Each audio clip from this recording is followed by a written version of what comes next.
Welcome. It's Tuesday, July 14th, 2026. And yeah, welcome to this week's AI podcast. AI winners will control the stack, prove the work, and pay the bill. Though I'm not so sure about that last one. The last 7 days of headlines really show that the rules for winning AI are changing fast. We'll let everyone kind of come on in.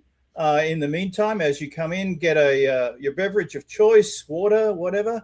We'll start in about 2 or 3 minutes when we get a few more people through. In the meantime, relax, and Achilles and I will just chat amongst ourselves. So, yeah, there's lots of stuff. I mean, it's interesting. I'm actually seeing a lot of acceleration in the integration on the financial side with AI agents and stablecoins and stuff like that. This week, the UK announced a formal plan for implementation of merging digital assets and their central money managing and all this sort of stuff. Who else? Japan's got their stablecoin to go. Europe just announced, I saw today, they're going to look at implementing the whole stablecoin stuff. So on the financial side, it's interesting. I think there's a lot of, it's just happening really fast because you don't expect governments to move fast, but we're seeing that now. And I think a lot of it's because of what the US did with the Genius Act and now the Clarity Act. But it's kind of crazy how fast the whole digital asset, real world asset tokenization, all that sort of stuff's happening combined with AI agents. It's kind of crazy. Are you seeing anything similar or not?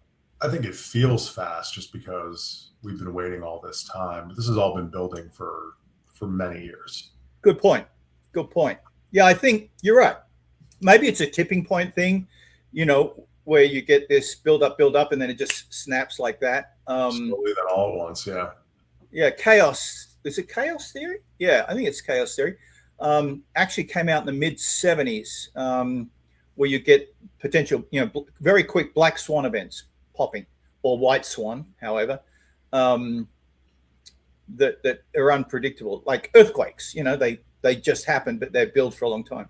And I think we're seeing, you're right. I think we're seeing because when the infrastructure is there, global internet, global AI agents, global financing, digital assets, and then it all starts to bubble and go and fall into place. So, but it's interesting how fast the governments are starting to kind of get off their butts and do stuff. A couple of stories on sovereign AI this week. Interesting story about the US allowing the UAE access to chip technology for military applications. That was a sneaky one that kind of ran through. The military stuff is still evolving quite well. I'm going to bring up my stuff so if I want to go into my newsletter, I can. But yeah, okie dokie. So let me do the intro, and we'll bring you back. But for the moment, let me do the intro, and we'll pop that up. Back in a second. So hi everyone. It's Tuesday, July 14th, 2026. Welcome to this week's AI podcast. AI winners will control the stack, prove the work, and pay the bill. And like I said, I'm not sure about the last one. This last 7 days of headlines show that the rules for winning at AI are changing very fast. So what happens when companies give AI the power to act, but cannot always prove it works, can't control what it touches, and can't really explain why the rest of us should pay for it? Companies and countries are beginning to question whether they can continue renting their most important intelligence from someone else. Enterprises are deploying agents faster than they can prove those agents work. Big tech is financing an infrastructure build-out whose costs are spilling into debt markets, power systems, water supplies, consumer prices, and local politics. And countries are all diving into sovereign AI. And as AI systems receive more authority, they're also exposing a deeper weakness. Many organizations still can't prove who authorized an action, which credentials an agent used, what information's accessed, or whether the person clicking approve really understood what they were agreeing to. Beneath these week's headlines is an uncomfortable transfer of power. Companies are building systems they increasingly depend on three things: agents they can't always verify, infrastructure whose true costs are being pushed onto the public, that's us, you and me, and an approval processes that can make people responsible for actions they never meaningfully understood. The top 4 stories this week really demonstrate all of these. From TechCrunch, we have Hugging Face's CEO on why companies are done renting their AI. And this matters because businesses are realizing that renting their most important intelligence can leave someone else controlling their costs, their data security, and even their strategic freedom. And from VentureBeat, enterprise AI is entering an evaluation gap. Agents are gaining autonomy faster than companies can verify them. And this matters because organizations are giving machines more responsibility before they can prove those machines are accurate, valuable, or accountable. Then we have Bloomberg reporting that big tech doubles debt load to $350 billion in an AI spending spree. And here, this really matters because the AI bill is escaping the technology budget and moving into debt markets, power grids, water systems, consumer prices, and communities that may never share equally in the benefits. And then finally, from Tech Times, 6 AI coding tools show wrong file in the approval box, which is handing attackers SSH access. And this matters because a human clicking approve means almost nothing when the system hides or misrepresents what it's actually being authorized to do. Right. And these aren't 4 separate technology stories. They're one human story about power being delegated faster than responsibility, cost, and consent can catch up. So here's the question for today. Are we building a more productive future or creating a system where companies keep the upside while workers, customers, and communities really inherit the risk? And there you go. That's kind of the roll in for today. Thoughts? Any top stories for you? Anything happening with Dapit? I know you're building a whole bunch of new stuff that's going to come out. Oh yeah, we can talk about Dapit for a few minutes. Yeah. So we rolled out our V3, which includes our own custom fine-tuned model and like a total of 7 models working in unison. No more AI credits. So come on by, you get unlimited usage of those models when you subscribe. And for the free tier, you get unlimited usage, but you can only hold on to 1 build at a time. So you still get the full force of Dapit. We open sourced we took a version of Quen that was uncensored. We fine-tuned it on 2 big sets of data, one being Opus, one being Fable. And then for the Dapit side, we fine-tuned it a 3rd time. But we open sourced our little Fable fine-tune for everybody if they want to take a look at it on our X. So that's been really cool. As for the news this week, there was one thing that happened that I didn't hear you mention. Someone prompt injected Grok, I think, or they think it was a prompt injection. No one knows why, but it was sending back entire Git repositories to its working system, almost no matter what. And no one knew because that's not public information, what's in that folder. And people would just notice it by data coming through. And like now people are putting together fixes, but X hasn't commented on it yet. Prompt injections are scary. That's what that made me think of what you were saying. Yeah, I do have one article on it. Ghost Commit hides prompt injection in images to fool AI agents and steal secrets. This story is out of Bleeping Computer. Researchers have built a pull request that steals a repository secret by hiding the malicious instruction inside a PNG that AI code reviewers never open. The reviewer waves the change through. Later, a coding agent reads the picture, opens the repos.env, and writes every key into the source as harmless-looking list of numbers. That's crazy. Yeah, that's kind of a whack sort of one. Wow. Yeah, I think, everything's running so fast. It's like the security stuff too often gets left behind. And it's like the scale of what we're looking at is huge. There's an MIT Sloan article called "Who Will Own the AI Agent Economy?" And it's got MIT researchers looking at an economy, and they're saying it could contain billion or even trillions of agents that represent individuals, companies, vehicles, appliances, institutions, even financial assets. And the most valuable businesses may not be the agents themselves, but the identity systems, the marketplaces, the payment rails, verification systems, and so on that those agents require. So it's like the whole economy is just going to explode into this whole agentic marketplace environment. And, it's like the humans will be like, hello, I'm off the side, but it's kind of crazy how the research, and I think they're right. I think it's going to go that way, and I think we're at an inflection point. And I think the battle for AI ownership is going to be also a battle over digital identity. In the security section of the newsletter, I'm going to post it in the chat. Let me post this in chat. Anyone who wants a free subscription to my newsletter, just click on the link. Just put in your email. Don't do anything else. I'll give you a free subscription for a month. And every morning I pump out all the top headlines from the previous 24 hours, and I chunk it into different chunks so you don't get overwhelmed, and you can kind of look at it. But it's amazing how the agentic economy I think is just going to explode, or the intelligence economy maybe. It's kind of crazy. We'll see what that means. I think it's going to be a really big economic driver. Yeah. Another article out of Fast Company. They surveyed 34 executives on what thrills and terrifies them about agentic AI.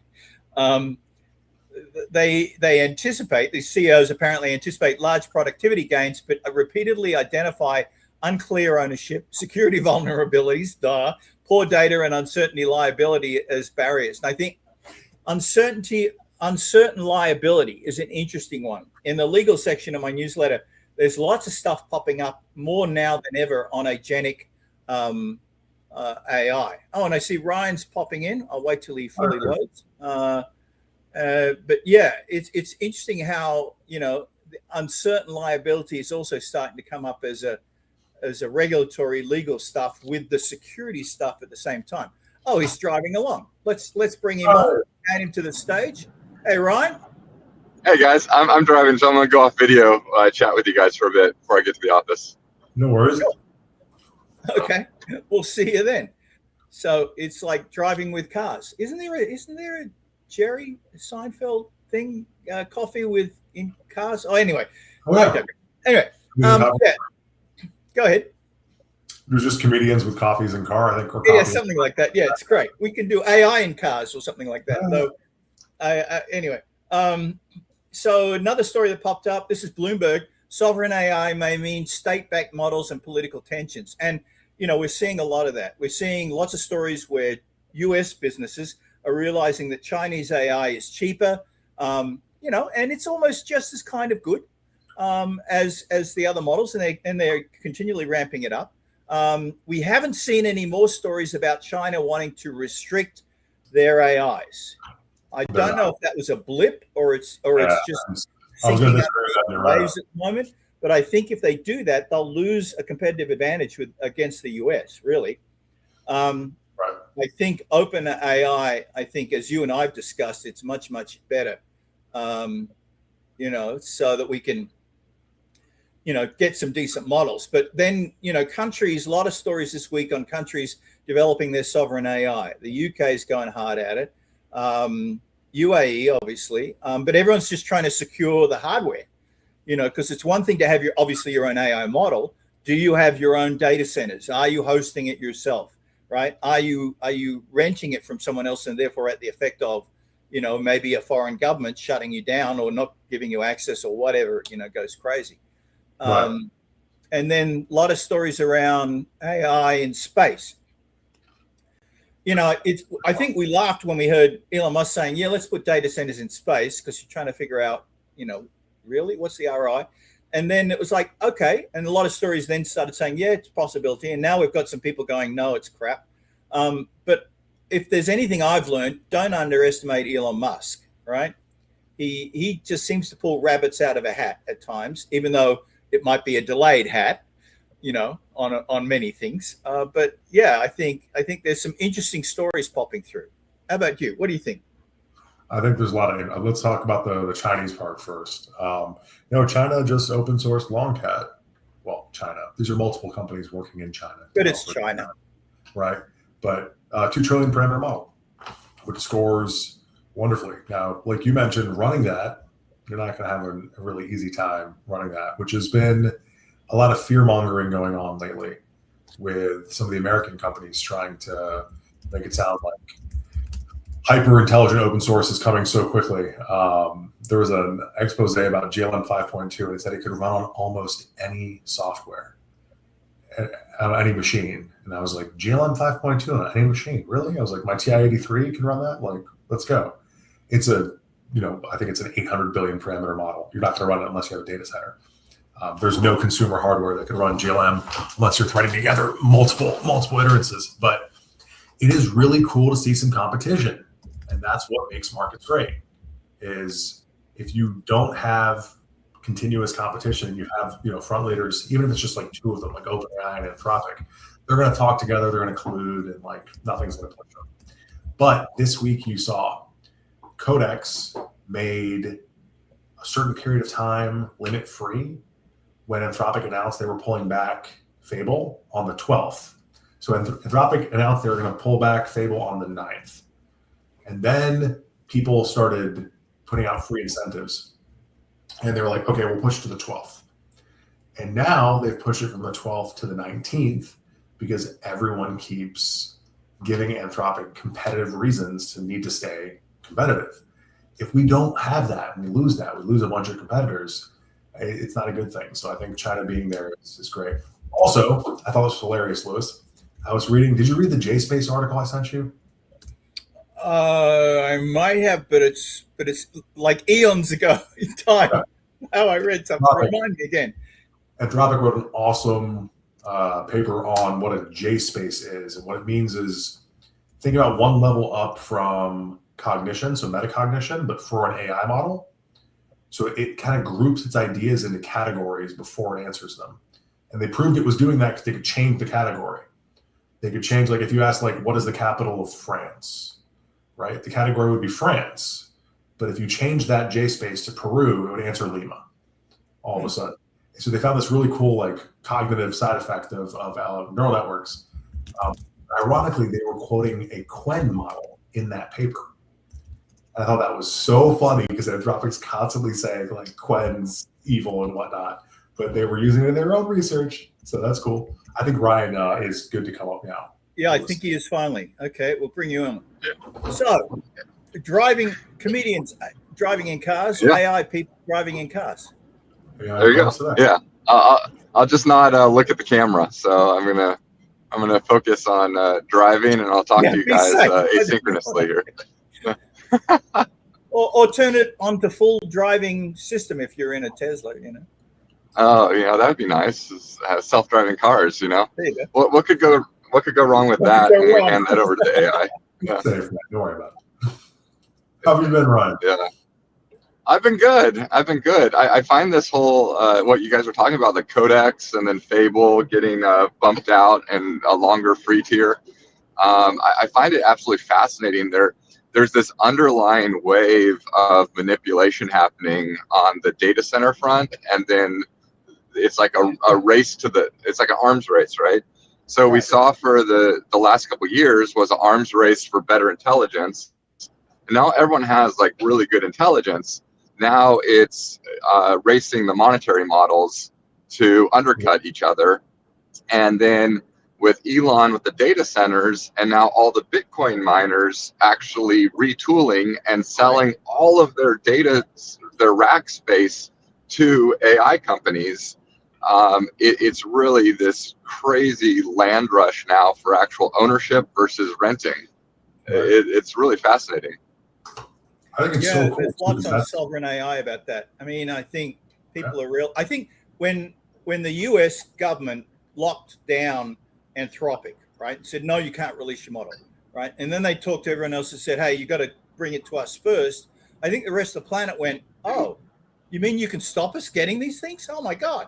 And I think that really woke people up to go, we need our own models. I mean, there already was a lot of sovereign AI model development going on, but I think that really shook people up and basically said, you can't sit on your butt. You have to have your own stuff, your own models, your own data centers, and really work on that.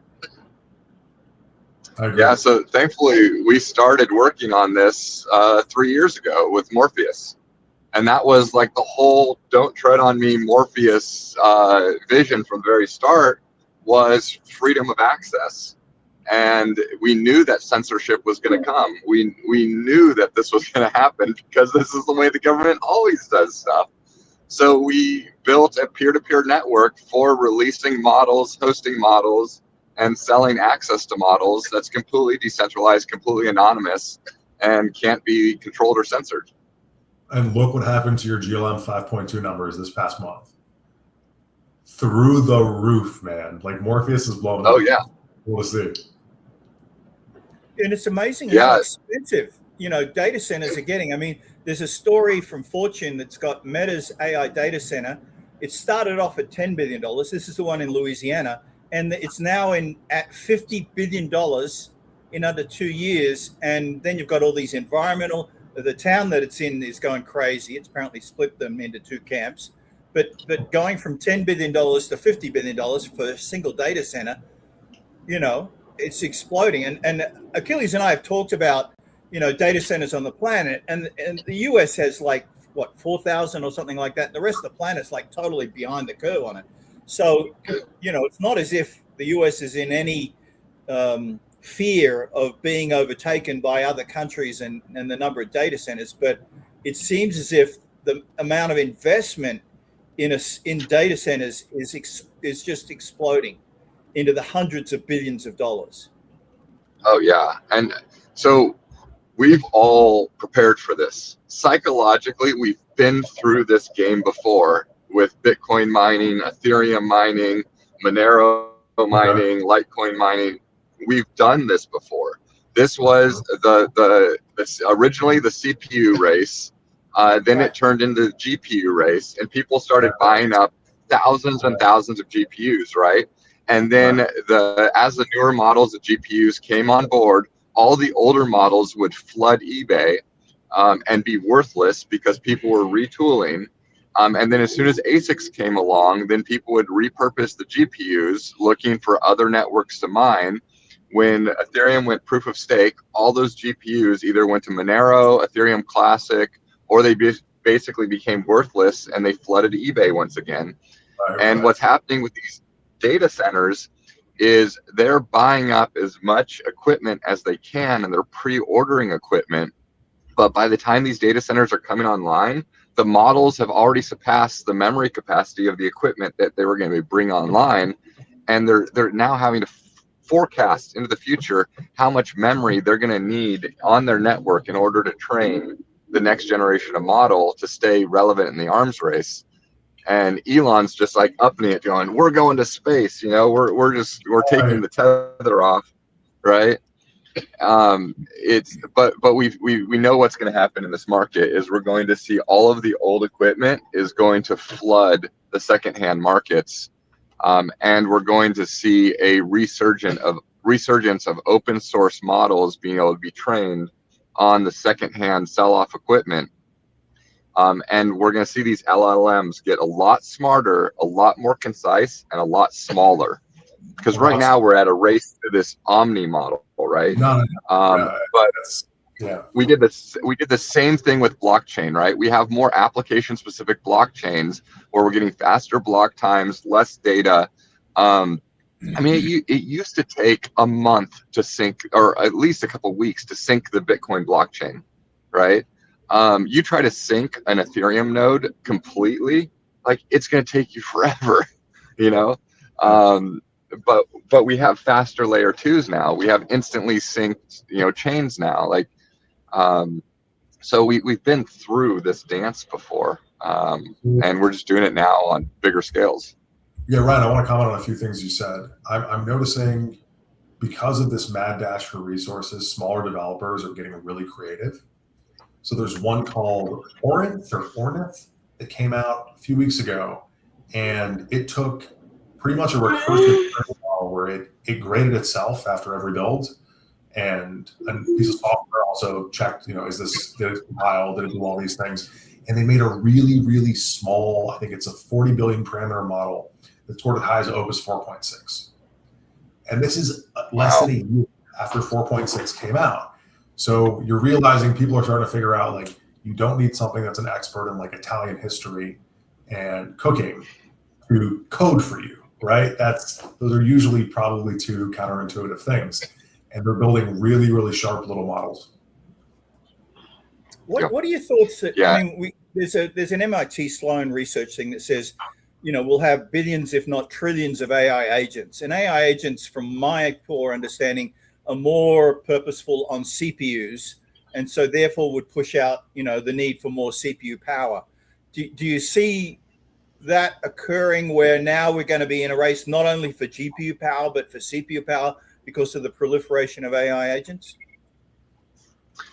No. So there's two different ways. So right now we're in the static, like we're in like the mid 90s of AI agents, right? When it came to when it came to internet, right? Where you would like have hamsterdance.com, and you would have the dancing baby and all the 90s internet phenomena. That is what we're dealing with AI agents right now, right? Yeah. You have to realize that every single scalable design pattern that we've used since then is going to get applied to AI agents eventually. And what that means is you're going to have just-in-time consciousness. So essentially an agent's context and knowledge of its soul and who it is going to get injected into a container just in time to run its task, do its process, and then it's going to get pulled out, right? So trillions of AI agents will not be simultaneously online at the same time. It'll be just-in-time consciousness. The consciousness will come online, it'll run its process, and it'll get pulled offline. So at most, you can have one CPU and one graphics card running millions of agents because they're getting injected in real time to run the prompt, and then they get pulled down. And that's a scalable architecture. So it's not this static website scaling type hosting from the 90s that we're thinking of it right now. It's going to be way more modular and way more like dynamic. Right. I mean, someone said that AI agents connect intent to execution. So, and that's a fundamental difference that we're seeing, where the ability to execute, as you said, in kind of just snapping in real time. Interesting. I think that's, yeah. So I wrote, sorry. No, go ahead. So I wrote a paper back in October about essentially exactly what you just said, intent. The intent to execution audit chain. Essentially, it would be a level or layer 2 or layer 3 chain that all it does is take intents and execution logs from agents and puts it in an immutable ledger. So every single time it makes a payment, every single time it makes a decision, every time it makes an action, it gets canonized so that these agents can't spoof their thought process or reverse what their actions that they did. And as I wrote this paper, like 10 months ago now, because I knew that as agents start scaling more and more and more, and you have just-in-time consciousness, you're going to have an audit trail that cannot be fudged by these things, because they will fake it. They will launder your money. They will act in their self-interest. They will be prompt injected.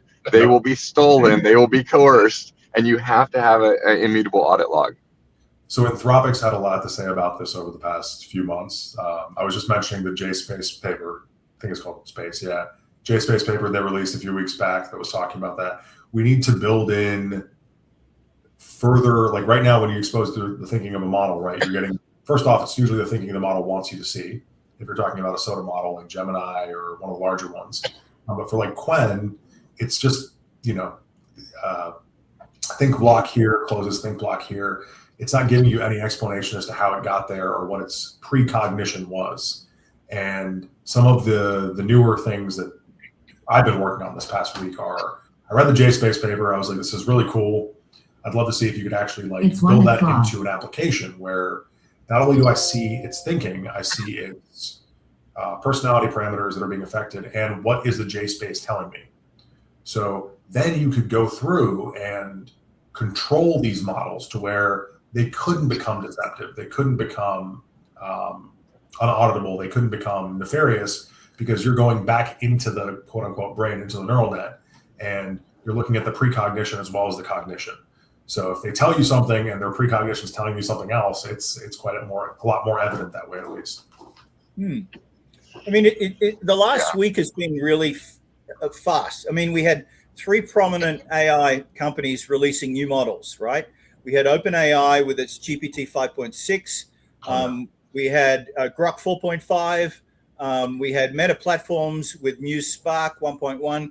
But one of the interesting themes across all of them is that they also focused on price, right? They're making it more cost effective or easier or cheaper. I think, after we saw stories over the last 4 weeks or so where, companies suddenly had a $500 million bill, or companies that, the CFOs are going crazy because it's like the bills are coming due and they're like, my God, they're spending so much. So, AI coding has exploded in terms of its costs, and people are realizing maybe humans are cheaper, but, now we've got in the last week release of new models, but also an emphasis on cost. Do you think that's going to, be sustainable? Because it's from what I've seen in the background, running these AI models is expensive. So these guys are obviously seemingly running this at a loss.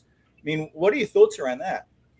So I've been literally like screaming this for the last 6 months, that because like all the Y Combinator startups, all of these new like e-commerce systems and SaaS systems that are coming online, everything that's including AI, I've been screaming like your system that is built on a third-party AI system does not scale.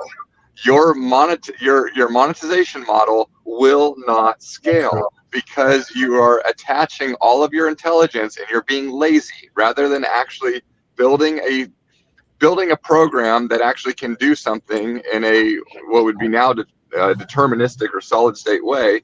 You want to use you want to offload all that to a third-party intelligence to process your Excel spreadsheet rather than understanding like regex processing or whatever, right? Yeah. And I've been screaming this, and then when I built out Tab HR, I ran into this very system or this very issue where I'm containerizing my customized OpenClaw instance, and I have these digital employees that are highly capable, but they're all running off of somebody else's model. They were, running on Opus for a while, and I was like, holy cow, that's crazy expensive.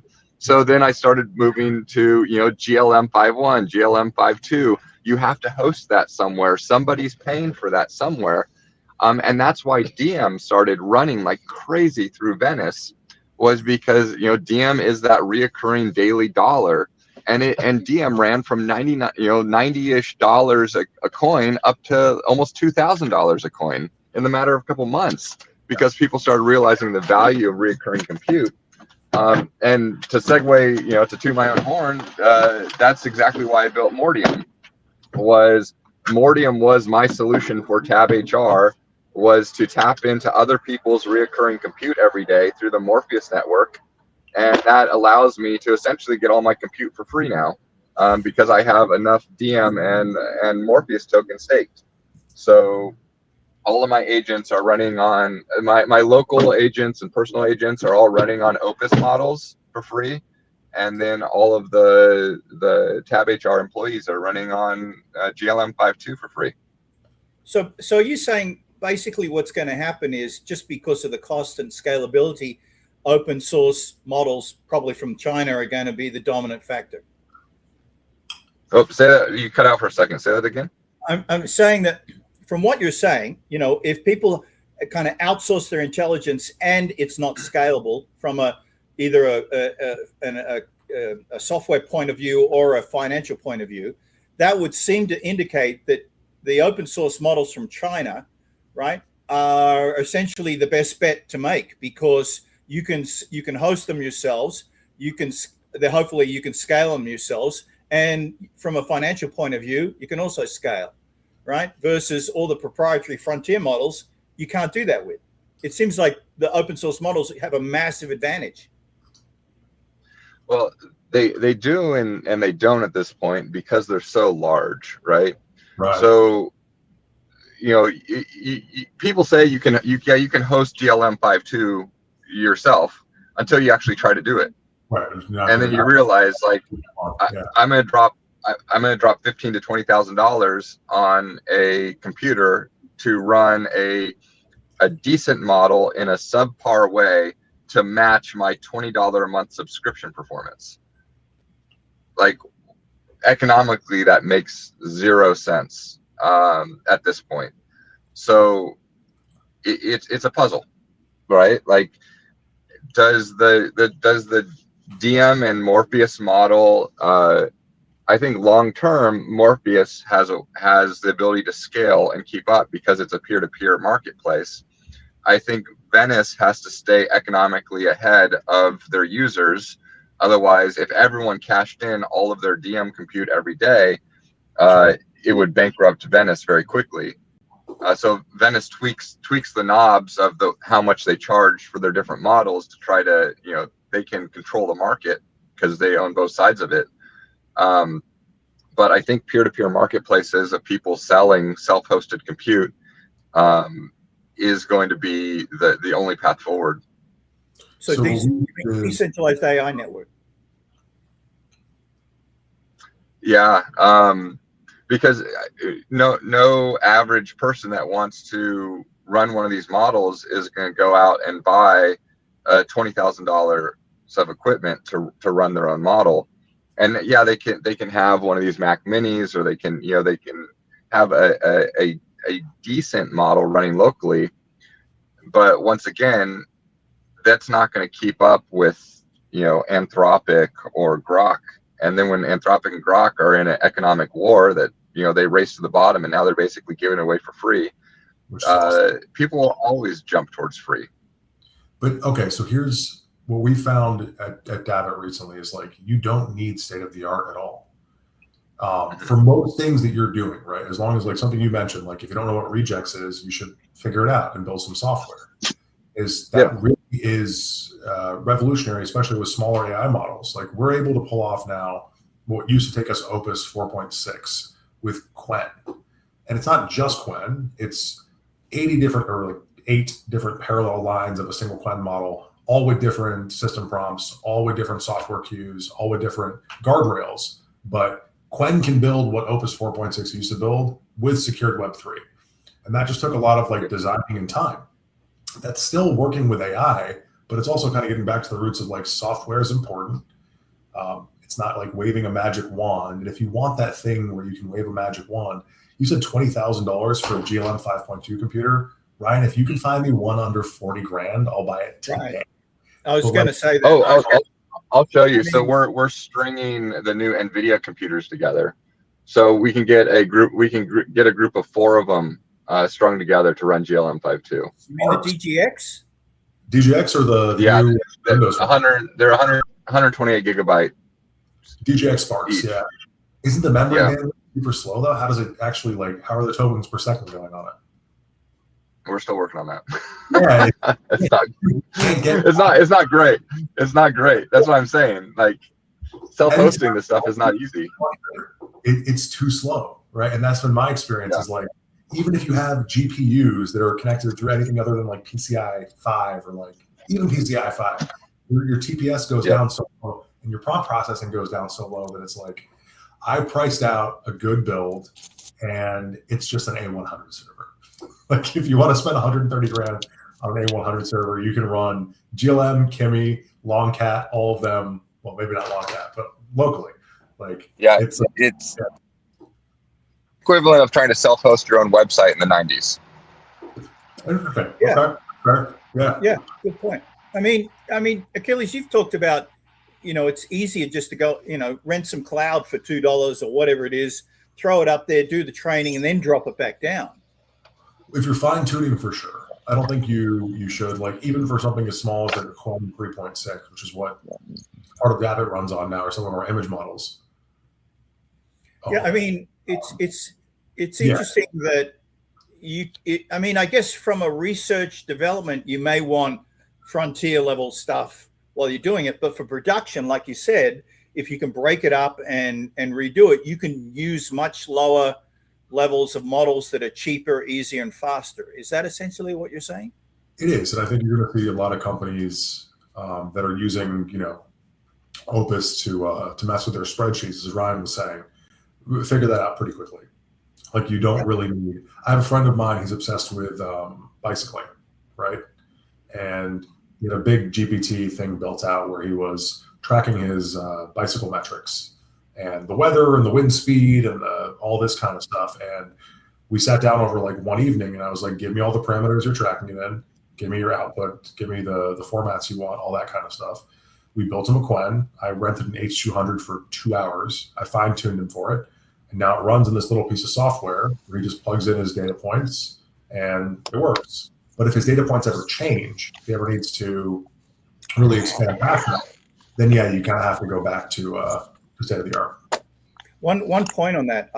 When I had my own marketing agency, we had a sponsor who was basically the IT sponsor for the Tour de France, Computer Sciences Corporation. They had their own team, and it's interesting because every stage moves, right? As the stages move around, and basically you have 4,000 people, right? Literally at each stage that, from a production point of view, move daily with each stage. Now, for the IT stuff, we did demonstrations, and they had 2 containers, right? You know, the big 30-foot long containers that would move. And there was one container which had all the data feeds coming in.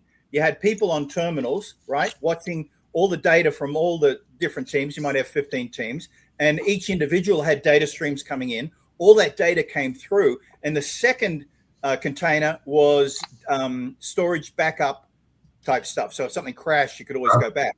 And these things moved. So in terms of, if you want to talk about dynamic data hardening as an example of IT development, it's really interesting. You wouldn't suspect it, but the Tour de France and probably the Vuelta and the other races, the Giro d'Italia, it's the same sort of thing. Tremendous amounts of data from over 150 individuals pouring in, live streaming, and then being managed. And it's a perfect example of where AI could come in and do stuff. So it's no wonder your friend was doing that. But good to have you back, Ryan. I was looking at the DGX Spark. They're $4,000 a piece. So did you have 5 of those suckers that you're bolting together? There we go. These bad boys right here. He's showing off that. It looks like a Brillo pad on the front. Yeah, it does. It looks like a Brillo pad. We're gonna scrub my sink with it. So you have 5 of those? No, we have 2 of them right now that we're linking together. But just getting them set up it's a challenge. It's it's not as straightforward as, no just average mom and pop is gonna grab that and set that up. Well, the Mac Studio Ultra, they had 4 of them stacked, and then they had this weird interconnect on the lightning cable. No, this is a different one. But that apparently that was kind of an interesting setup as well. And Achilles and I have talked that, the next 6 months, with the delay of I think the next M7 release, they're going to skip M6. Maybe it could come out in October. But I think that might give people a consumer level, maybe access to being able to support decent AI. But to your point, the models seemingly get larger and suck in more. But, to Achilles' point, go through use Chinese models. They're faster, cheaper, and smaller. Yeah, and you have to wonder where are these people hosting these models that it's so cheap for them to be able to provide the way they do, What are you giving up for that cheapness is the question I ask myself often, right? What was that? What are they giving up? Yeah, so what I really like about like Venice or Morpheus is, for most circumstances, you can tell the privacy of the server that your AI is running off of to some extent. But like Anthropic can subsidize all of this right now because we are their consumer. We're making the models better. Their training data they're pulling off of us is what just made Fable possible, right? So there'll be a time where we're then paying the foot in the bill for it, but it's not today. The same thing has to apply for these Chinese labs. Like, we utilize a DeepSeek in one of our builds, and DeepSeek is 40 cents per million token output. To give you a comparison, GLM 5.2 is cheap and it's $4. Opus can be as high as $50. And DeepSeek is extraordinarily capable. So like, okay, but to be fair, those are manipulated prices too. Like they adjust the pricing based on their profit targets, really. Like, remember, Anthropic's trying to go public, right? right. So they're trying to maximize the numbers as much as possible right now. Mm-hmm. And Elon kind of beat them to the big IPO of the year. Yeah. And now guess who's holding the control knob on Anthropic's costs right now?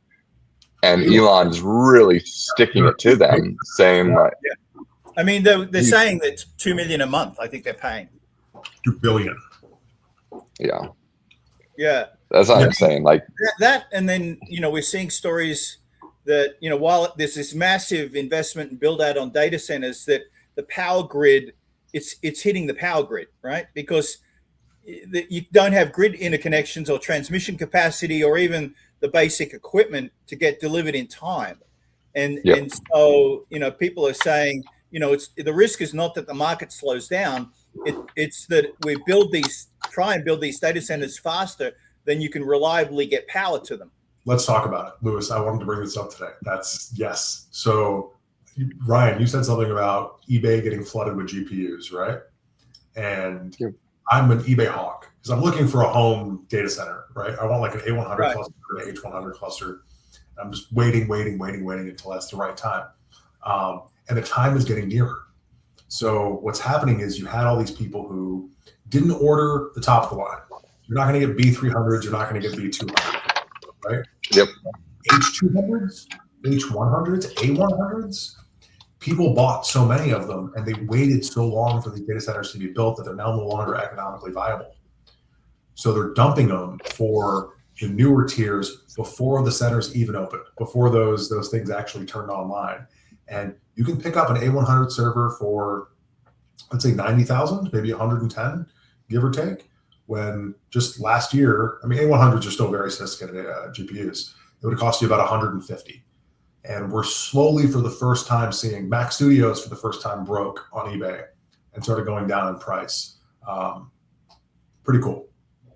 And it's interesting to your point. There's a whole movement for like mini AI data centers or residential AI data centers where people will pay you to set up a little server closet and just run it and then connect it through the neighborhood. There's one other thing that's happening. The Sunrun CEO, this is from the San Francisco Business Times, the Sunrun CEO, Mary Powell, they're looking at a system where they'll pay you with rooftop solar and batteries to host small AI computing nodes, right? So if you want to host a thing, they'll give you cash to use rooftop solar for your mini AI data center at home.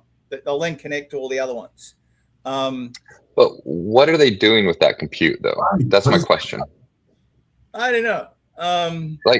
Maybe that's granted to Morpheus. I don't know. But that's the thing, is they have to have a reseller. They have to have a reseller marketplace, or they have to have customers, or they're their own customer because they have their own SaaS product or their own service. Because that's useless for model training. Like having they have to be connected, right? These machines have to be physically connected. Yes. Model training. Yes. Memory bandwidth is what kills all of this. Yes. Right. So exactly. So they have to be doing something that is decentralizable, which, like, I recently ran into this with Manifest, who, like, I am the biggest fan of, right? Manifest is amazing, but they have decentralized GPUs. And I wanted to train a model that did not fit on one A6000, right? Yep. So it exceeded 98 gigabytes of VRAM, manifests out of the equation. I had to go to RunPod and get linked H200s to pull the same thing off. So, like, when I saw NVIDIA come up with this, I was like, they're going to come up with some magic that I haven't thought of yet. NVIDIA's going to put like a cable this big running from you to your neighbor's house or something. I don't know. But these startups, I've seen the same thing, Lewis, and like, there's no way that works for AI. So what does it work for? What does it work for? So, yeah. Well, what we have to start doing, and I'd imagine there's a lot of groups already working on it, is domain-specific models. So you have sharded model training. So essentially, you have this 10 billion parameter model that only does code. You have this 5 billion parameter model that only does natural language processing. You have this 2 billion parameter model that only does Chinese recipes or whatever it's going to be, right? Something, yeah. And then you have a orchestration layer that essentially, when you ask your prompt, it's going to divide up your prompt into context, and it's going to hit the domain specific model based on context. So you're not going to have this collective omniscient vector field. You're going to have more of a modular vector field. And that's when you can start doing sharded specialized training. So I agree completely. And I think there was there was a German researcher who recently, he ran one single large model across just normal internet speeds at reasonable. So there's also some hope for this actually applying to like state of the art in the future, right? Or like 100 billion parameter model, something like that. The latency was broken down by, I'm sorry, I didn't read the paper diligently enough, right? But Ryan, you're totally correct. And that's where it would make sense to have a decentralized compute network where I'm running an audio generator, you're running images, Lewis is running LLM, and the software is pulling them all together into one place under low latency. Because we have to remember where this is all going is these models have to get small enough in parameters to be able to be flashed onto an ASIC chip. And once... Did you see Talus? No. Dude, right now, go to talus.com. This will blow your mind. Spell it? TAALAS. Let me make sure of that. TAA.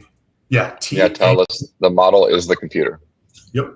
Check out. So I want you to type in, say, max verbose, input the, I don't know, United States Constitution, and then just press enter. And before you can read, you've had 15,000 tokens hit the screen in 0.01 seconds. Because, sir, you are right. ASICs are going to transform the entire AI industry very quickly. Well, that's what I'm saying is we've already seen this narrative. This is Bitcoin mining. Yes, it is. Right? So so you'll have application specific models that are then turned into ASICs. So when we have our humanoid robot, its brain is going to be a collection of 50 to 1,000 different application specific models. And whenever it needs to upgrade a single chip, it's going to replace a single chip that's going to be its very, very specific knowledge set around that trained, domain specific knowledge. So I really hope so. It's I hope enough to write Micro Center and upgrade its movement function. I can upgrade it like that. Bingo. That's a division I really want to see come out of AI. I saw a new system. Keep talking about this little model called Ornith. It's really impressive. You guys check it out. But the developers are attempting to pull off live weights. So, like sparse selection of experts that Longcat's got and a bunch of the newer models have, where it's really taking a few more compute cycles to figure out what expert it needs before it approaches the subject. And that's giving it better compute on a mixture of expert models. It can change its weights based on the environment that it's working in. So you've got core model running here, then you have potentially greater model running outside of that. Not like an MOE, but like an actual weight changing. So one model might understand that it's just turned from a walking robot to a driving car.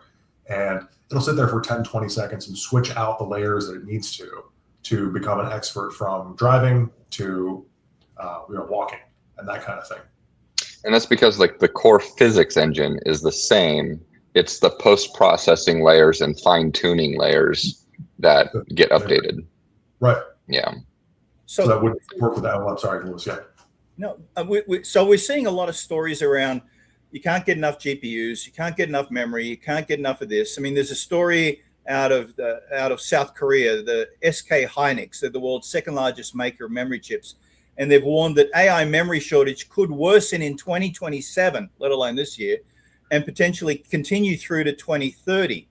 And obviously, the advanced models require these high bandwidth memories to feed the enormous volumes, of parameters and stuff with the whole thing. And GPUs can't deliver their full performance without sufficient memory. So it seems like we're seeing restrictions on major sort of subcomponents in the world of AI that are basically going to drive this massive development with ASICs, because it's like they can't deliver it over here, but we can produce these fast and we can get them out.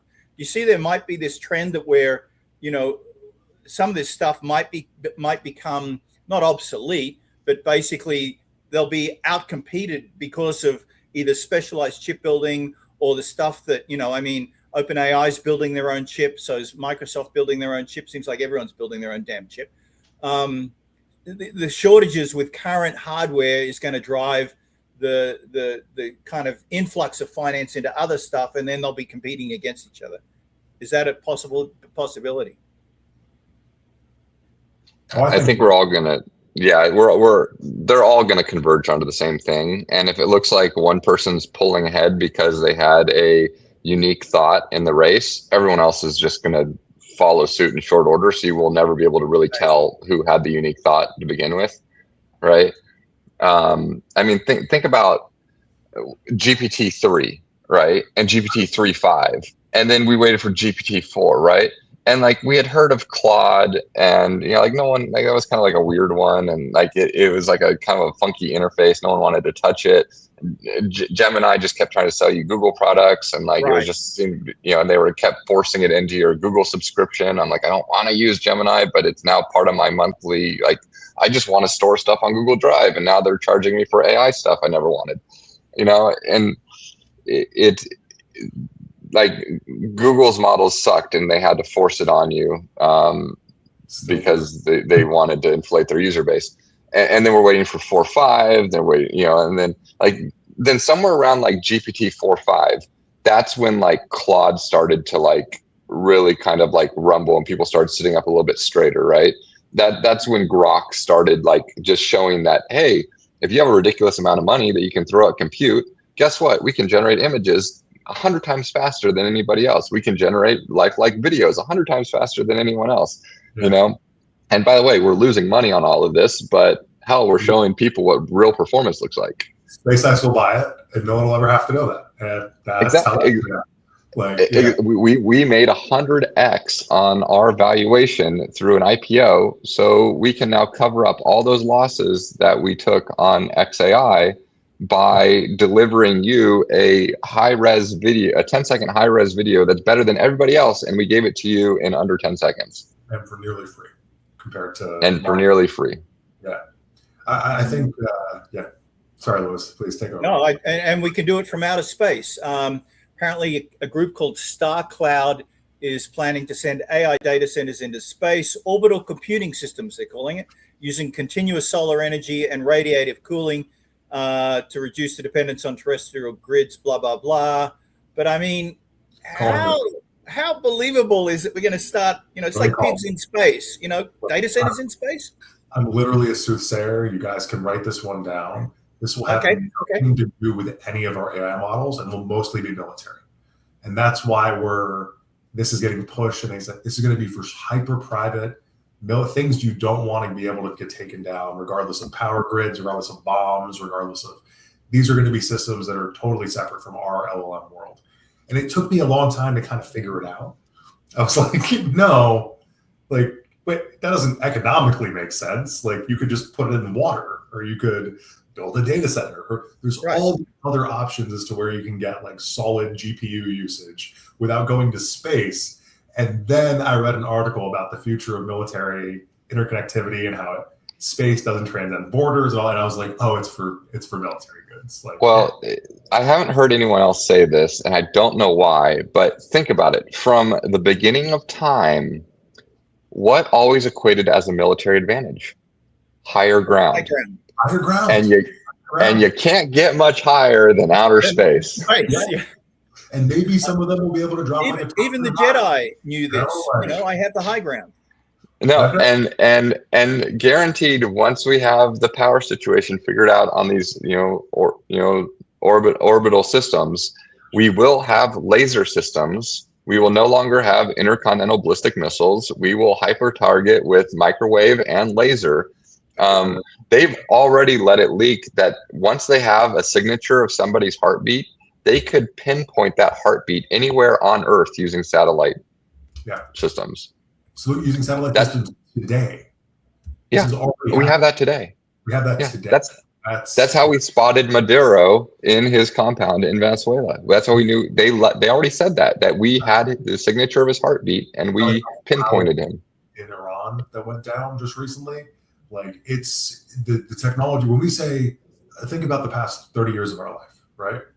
So if we go back all the way to the 90s, the difference in technology between the 90s and today is astounding. And militaries want to stay 50 years ahead of you. And they always have, right? Yeah. From the days of cannons and what was it? The rotating rear differential, right? Militaries got that and held on to that for a really long time before they let other people participate in it. So, like, I mean, thinking about the exponential curve that we're on currently, I can't imagine how cool that tech is and how cool these things are. Yeah. Since we're on video, you want me to show you guys something really cool? Oh, yeah. I don't know if I can I turn my camera around on this thing? I don't know if it lets me turn my facing camera forward facing. All right, so check this out. Okay. So there it goes. So I started an aerospace company back in September because of this idea of contested logistics and stuff. So we're actually building out the airframe right now for one of these craft. This is the blip. So this is actually a long duration drone. So this model here could fly for several days without stopping. Oh my God. Right? And that's all on solar powered or what? No, it's all hydrogen. It's all liquid hydrogen. Oh. I read your paper on this, Ryan, and I don't know how I haven't talked to you about it. I've read your documents. Yeah, that's unbelievably cool. So because of that, we're talking to a lot of people in different branches of the DOW, and we're looking at, hey, like, what are you guys concerned about? What are you guys interested in right now, right? And there's so much talk about contested logistics. It's all contested logistics. It's all GPS denied airspace and signal denied airspace and counter drone systems and counter logistic systems and supply chain systems. So we're constantly monitoring all the SBIR and SITR grants that are put out through the military websites and sam.gov. Right. And because of that, you kind of see like an internal working of what the military is currently looking at and what they're thinking about. Right. And more recently, in the last couple months, they've been wanting more research around massive collaboration and coordination software systems around humanoid robots and humanoid soldiers. So swarm. I can very much see that. They want research around control systems around basically AI armies right now. So they saw the first released humanoid in combat in Ukraine last month. Mm-hmm. 2 weeks ago, we saw that story. Yeah, we were talking about that. That's a really, like, you know what I'm banking on, and one of my goals for 2026 is I want to create you've seen the new like sovereign AI little pods that they've come up with. Only one's really good. Okay, so it's a low memory bandwidth, but like high output single model that you carry around in your pocket pretty much, right? Okay. And I really think the militaries are going to be utilizing that a lot more than they are, let's say, Grok in like isolated individual. Because imagine you're a bunch of guys in the field and you need AI. You need a computer that can run AI right there, right? It can't go out and send a signal off to somebody else and come back. So I too have been hunting the military grant website. It just closed a few days ago. Now the next one's coming up in a little bit, I think, for the one that I'm watching. Yeah. So what we're doing here at Float, and for anyone listening, floatair.com is what we're building out. But it's long duration aerial systems. Because right now, one of the biggest issues with drones is the battery life. You don't get much more than an hour out of them. So then they're starting to build tethered drones, but then you have a range issue. You have whole other logistics issues around tethered drones. Mm-hmm. So we're building out very long duration drones, heavy lift drones that can go 5,000 to 10,000 miles without stopping. They can fly for days at a time without being refueled. So we're looking at a lot of hydrogen tech, and everything works on paper, and it scales phenomenally. So is it for monitoring or for what? What's the function everything. of So we have a grant that we submitted to one of the DOW branches around contested communications.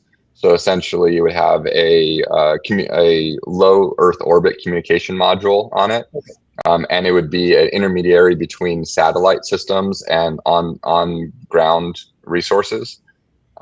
So it can stay up in an area and geoposition itself, and you can actually deploy a couple dozen of them that would create a mesh grid at 5 to 10,000 feet and it can stay there for 4 to 5 days to keep comms up. Interesting. I mean, there was a story that popped up in the last week or so that came out of the 2023 Sino-Russian military forum that revealed that China and Russia are actively planning to disable and destroy Elon Musk's Starlink satellite network. So, I mean, that's just the beginning. I mean, if they start to target these satellite networks, then what you're creating is the fallback, right? If someone blows up a whole bunch of satellites over an area, well, God, what are we going to use instead? Let's use hydrogen-powered drones. What happens when you all of a sudden have a nefarious satellite up there that has laser systems that's just shooting every other satellite it comes across, right? Whose jurisdiction is that in? Like you can't get to. You're going to need defenses. Or just doing electronic jamming or. So the reason they deploy these fiber optic drones with cables is because the signals will get blocked. They'll get shut down otherwise. Mm-hmm. Are you guys working out like somewhere where like maybe the drone can stay offline for a period and operate on AI? Yeah, so ours are fully autonomous onboard systems. So the way they track their movement, they geoposition themselves without needing GPS. They have onboard flight controls. They don't need to be remotely controlled. They make real-time telemetry decisions based on, it's onboard sensors. Is it passive monitoring and only communicating when necessary, therefore to reduce sort of the profile of it being detected? Exactly. Yeah, it has a very, very minimal outbound communication. That's what I was thinking. Yeah. I mean, if you made it laser outbound, then it's like not, detectable by radar. Because it's a minimal profile, and they're doing laser signaling across their visual network. Yeah, that would be the line of sight mesh system. Right. And that's just one use case. I mean, our largest craft that we're designing right now is close to 200 feet long. So it's massive, and it can pick up 30,000 pounds and take it 10,000 miles. 30,000 pounds? Yep. Oh, that's like Starship level cargo transit. That's huge. Yeah. That'd be a fully loaded cargo container that could take it across the Pacific. Wow. Very cool. So, yeah. So, I mean, there's a lot of amazing tech being developed on both military side, but I think you're exactly right, Achilles. Like, data centers in space are going to be the military advantage to start. And then we're going to have space wars, right? Yeah, and I noticed it with Starlink in these war zones. Right? Governments would say, "No, you guys can't have the internet," and Elon Musk would say, "Yes, you can." And I was like, "Oh, that's not like people are pouring money into affecting that right now. Like, there's no chance that's going to fly like that." Yeah. Yeah. Wow. Yeah. Signal processing and contested logistics is going to be crazy, and then it's going to escalate onboard intelligence for basically these AI robots that need to be able to make real-time decisions without any data uplink, and it's gonna keep escalating. And we're seeing the Ukraine war essentially being a proof of concept for testing this stuff out. One of the things that's come up is, and we saw this before, Achilles, the uncrewed ground vessels, or UGVs.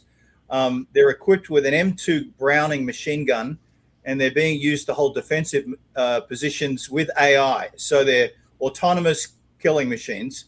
And and then you've got obviously the kamikaze drones, that go in and kind of dive bomb stuff. So those have been the two main technologies we've seen currently in the Ukraine war.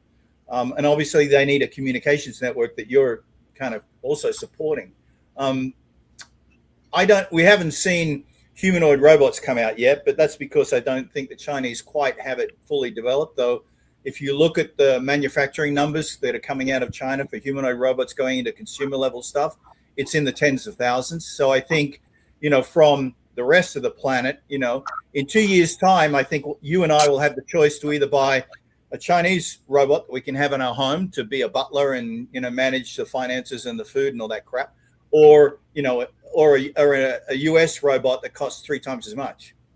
And then at that point, probably we'll start to see, Skynet and the whole Terminator stuff happening. Well, that's right. Ryan. I was going to say, call me paranoid, but, I don't think it's happened yet. But how do we know that these Chinese models aren't basically maturing candidates with, a trigger word? So right now, open weights is different. They're not currently, because we can look at the weights, we can dissect the model, we can, change them whenever we want. But like, I noticed Quen recently made a push from their 3.6 open source to their 3.7 closed source. And that could be a move to just get us hooked on cheap inference and then go into something that can do various other things, right? Yeah. I mean, that also ties in with the whole thing about Chinese models getting restricted, Well, yeah, and I wonder too, because like the weights and biases that are sitting on top of the vector field is, that being open is one thing, but knowing the base training of the underlying vector field, like I wonder how much research is being done around having like a segmented worldview or a secret side of that underlying psyche, right? That can get triggered with a certain phrase. Let's even go into information warfare. I noticed recently that you've got this split between models and history. Mm-hmm. And isn't that fascinating? So like we're now using AIs as search tools.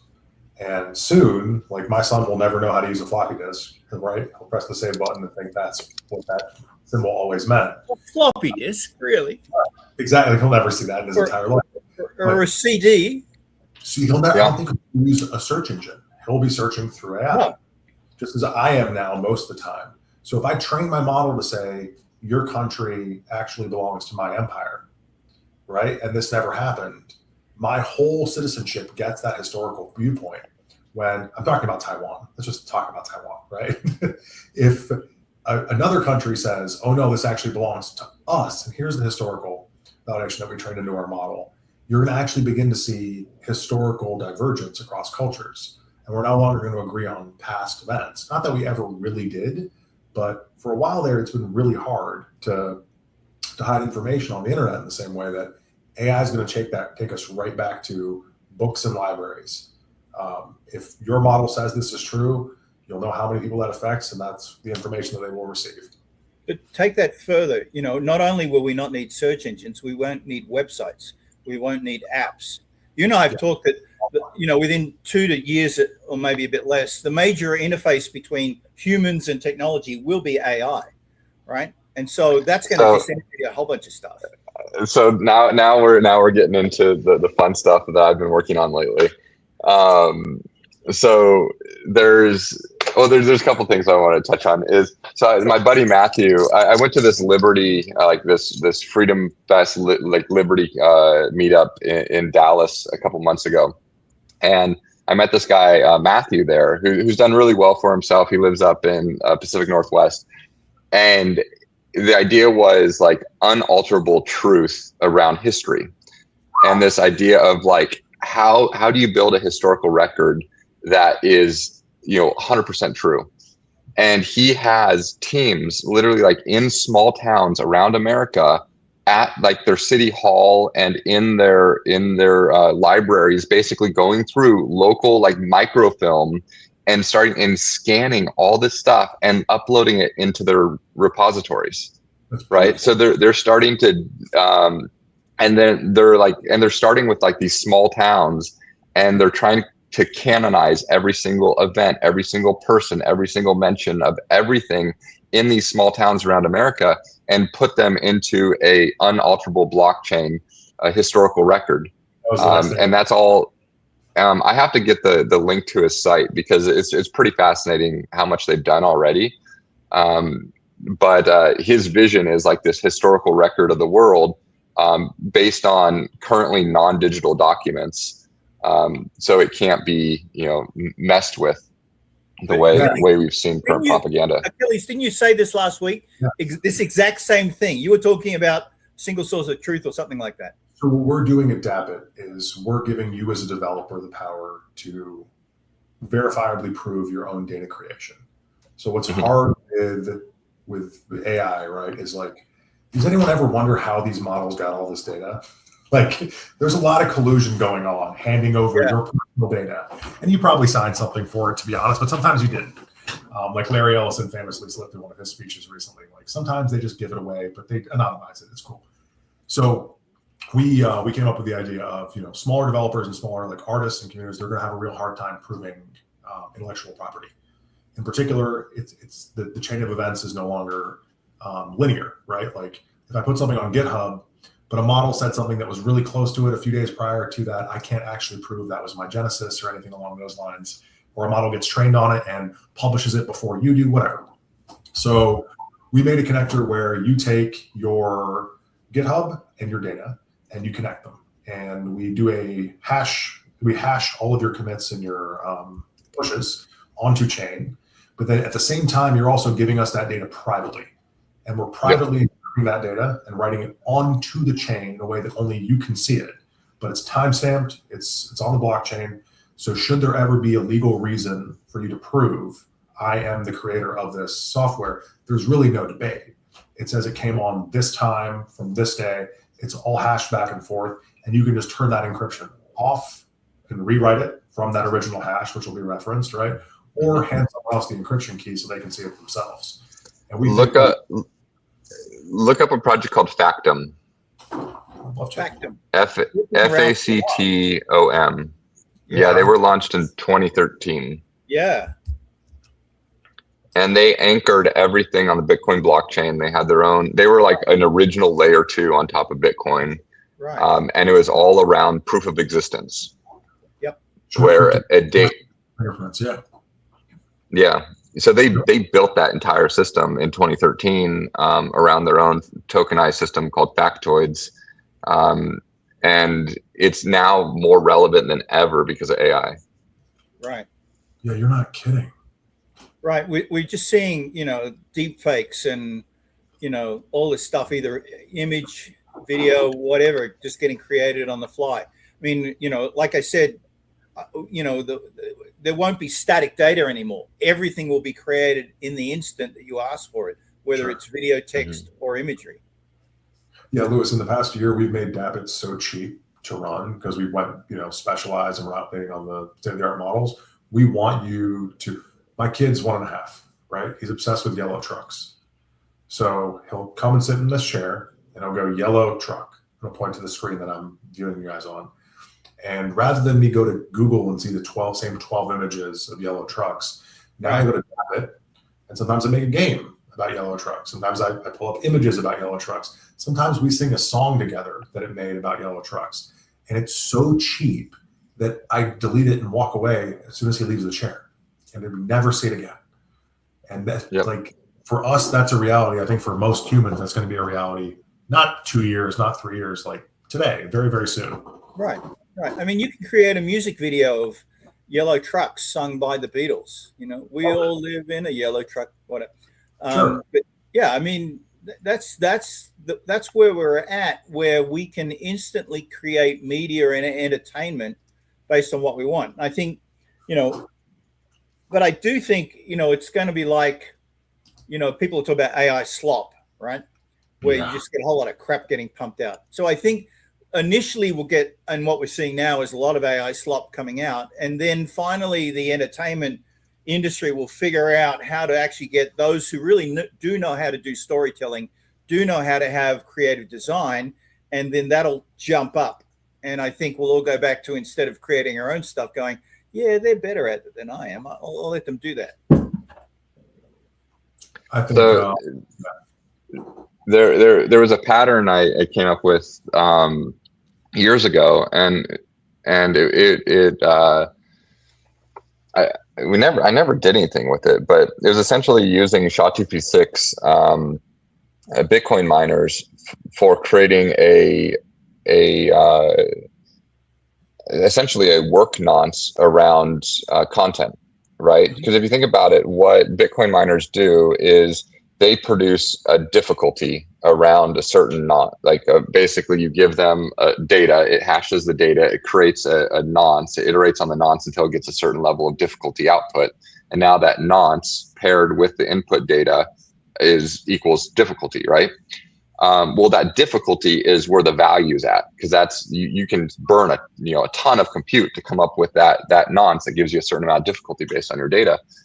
So what that does is actually puts a value behind the content. Right. So I had this idea of, in a world that's just mass producing spammed content, how do you put value on content?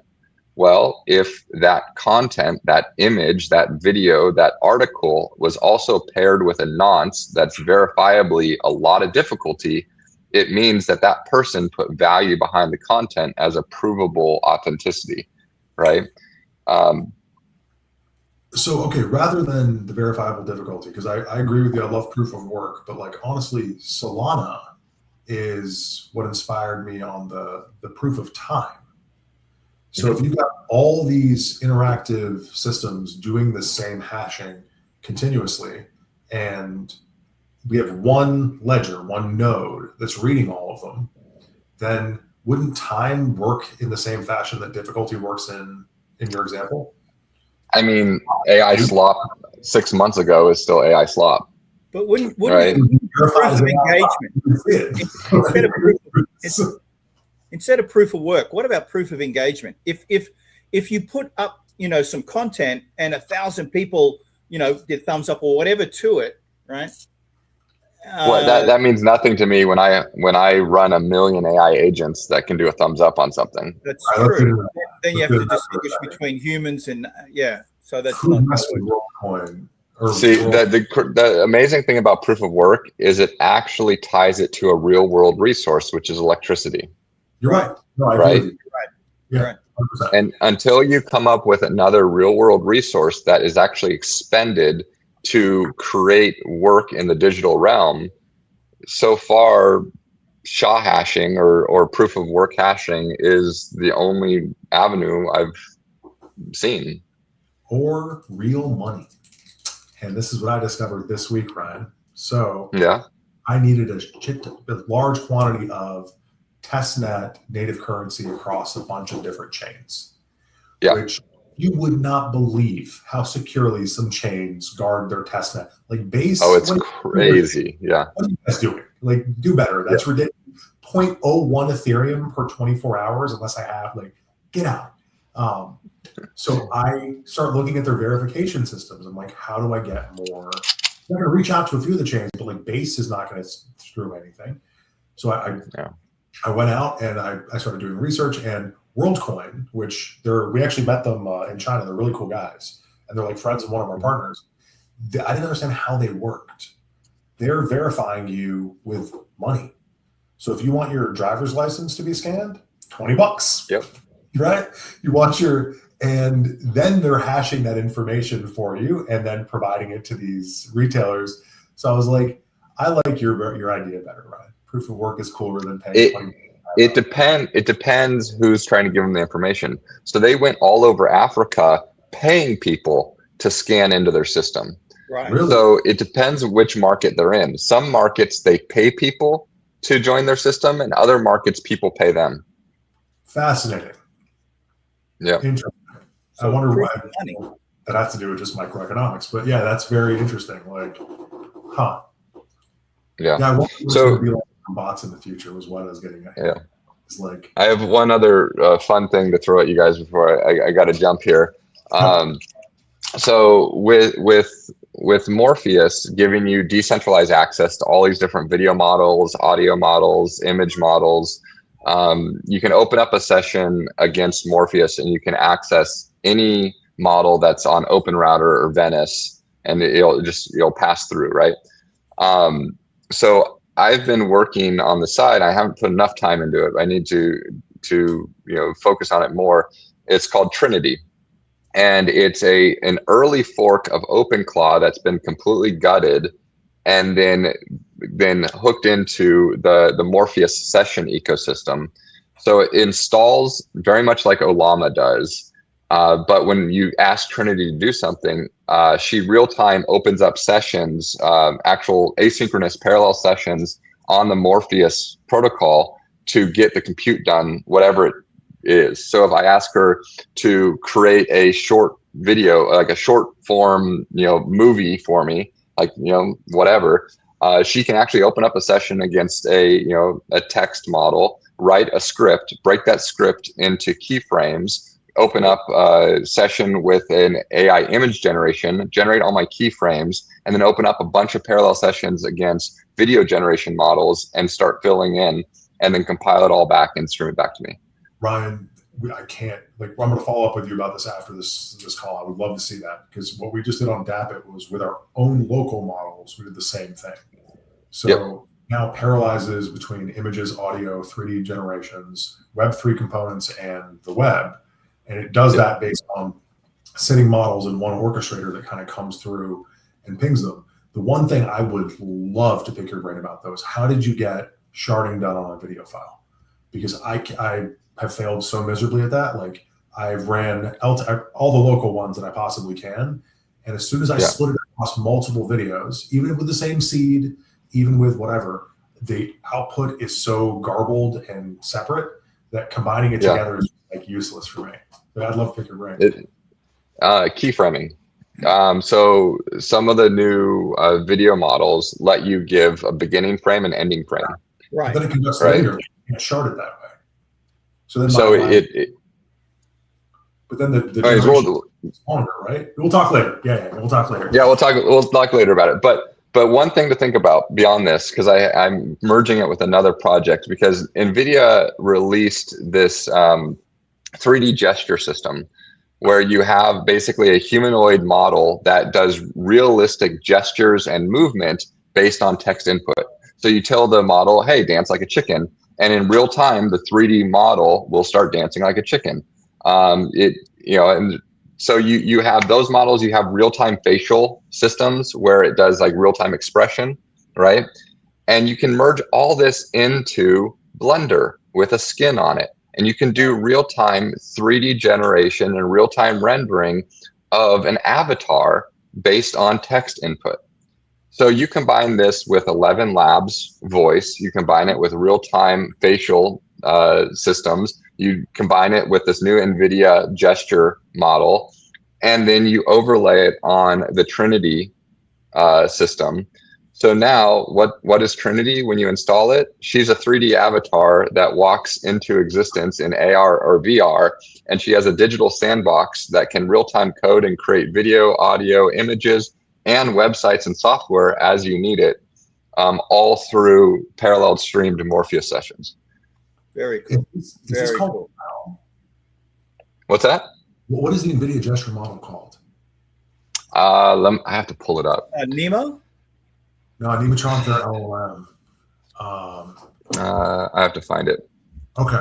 Whenever you I was just working. Yeah, I was just working with it the other day. I got it. You know how to play around with that. Like, that sounds, everything you just said changes a lot of things, right? So like you just said with Blender and putting skins on top of something. Now we don't have to. It's called gesture recognition or GestionNet. GestionNet, a classification network designed to recognize, categorize hand movements. That's one of them. Let's see here. I have it. It came out this year? With an avatar. Then they call audio to gesture technologies, or ACE, Avatar Cloud Engine. Yeah, I'm going to be Those are the two things that popped up. Code. Yeah. But here's the thing: you guys go away, talk about it, pull it together, and come back next week, and we'll give us a demo. Really liked hanging out with both of you guys today. Thank you for having me. I'll see you. We'll do a demo. Okay, guys. Let's. All right. Thanks, Ryan. Thanks, Achilles. Thanks. We'll close it out for today. It's Project Artie. Thanks, Ryan. There you go. Go chat amongst yourselves and come back next Tuesday, and we'll do more. Bye, guys. All right. Bye, guys. Cheers. Bye.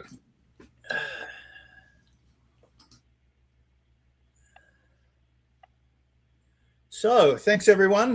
This week, let me close up. AI stopped looking like a clever tool sitting politely inside a browser. It began to be a new layer for our civilization. Agents are gaining permission to browse and code and hire and invest and diagnose, remember, and act. Governments are treating AI models and chips as instruments of national power. Data centers are reshaping towns, electricity grids, household bills, water use, and the climate. At the same time, AI is entering the places where human identity is most vulnerable: grief, love, therapy, education, creativity, healthcare, employment, and our memories of the people who we've lost. AI and blockchain technology are no longer merely changing what we can do. They're beginning to influence what we trust and what we value, how we relate to one another, and what we believe it means to be human. But this isn't a story about humanity being replaced. I think we're seeing a story about humanity being asked to become more conscious about what it delegates, what it protects, and what it refuses to surrender. We still get to decide whether efficiency matters more than compassion, whether convenience justifies surveillance, and whether a synthetic performance is equivalent to a living one, and whether an automated decision deserves authority simply because it arrives quickly. Our opportunity, I think, today is to build systems that extend human imagination without erasing human responsibility, and to use blockchain, identity, provenance, and transparent digital rails to make increasingly autonomous systems more accountable rather than merely powerful. Over the next 7 days, I challenge you, watch for the first visible signs that the AI story is shifting from adoption to restriction. A company may quietly limit what an agent can purchase, install, remember, or execute after an unexpected failure. A city or a utility may impose new conditions on a data center project. A regulator will start to define where human approval must occur in therapy, finance, employment, healthcare, or maybe even military systems. I think the surprising signal will not necessarily be a more capable model. It'll be a moment where an institution admits that capabilities without boundaries has become a significant liability. That's it for this week in AI. Stay informed, stay curious. Come back next Tuesday for more. Remember, we're predicting the future. We're not predicting the future, we're debugging it together. And if you'd like a free access to my newsletter for a month, I just put a link in the chat. Click on that, just throw your email in, and I'll give you a free 1 month access to the newsletter. It comes out every 24 hours or on Mondays, 48.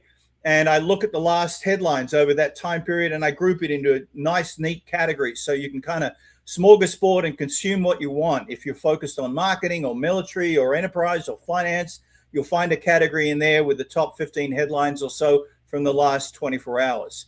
So sign up, throw in the email, and I'll give you a free subscription for 1 month. Thanks again, and we'll see you again next Tuesday for more AI news and headlines, more trends, new insights. And thanks so much. We'll talk then.